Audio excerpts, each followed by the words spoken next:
জিন্দাবাদ জিন্দাবাদ আজকের বিজয় র্যালি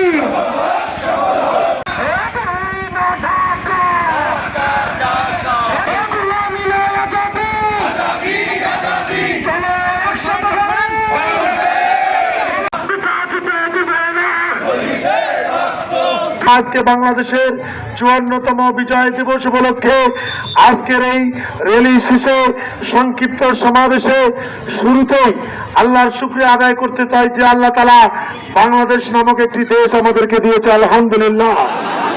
এই নিয়ামত দিয়েছে যে শহীদেরা জীবন দিয়েছে। আমরা আজকে এই বিজয় দিবসের র্যালি থেকে তাদের জন্য দোয়া করতে চাই, আল্লাহ তাআলা তাদেরকে যেন শহীদ হিসেবে জান্নাতের উচ্চ মাকাম দান করে।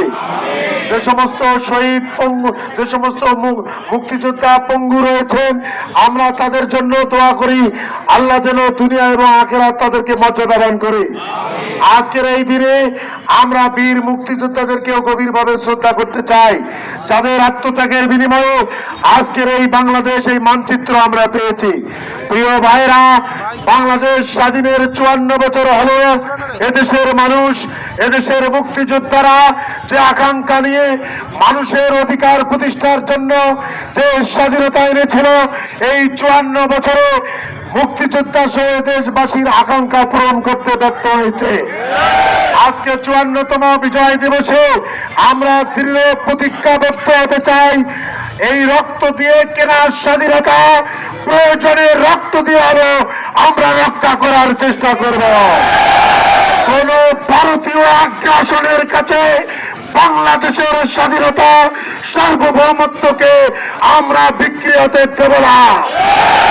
প্রয়োজনে দেশবাসীকে সাথে আবার যুদ্ধে নামব, আবার রক্ত দেব। বাংলাদেশের স্বাধীনতা সার্বভৌমত্ব বিনষ্ট হতে দেব না।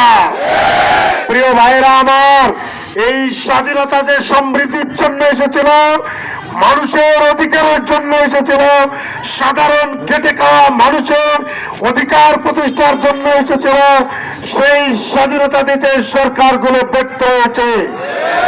আগামী দিনে এই মুক্তিযুদ্ধের আকাঙ্ক্ষা, এই জুলাই চেতনার আকাঙ্ক্ষা সমান্তরাল গতিতে সামনে নিয়ে বাংলাদেশকে গড়তে হবে। আমরা একটা নতুন বাংলাদেশ চাই, যে বাংলাদেশে দুর্নীতি থাকবে না,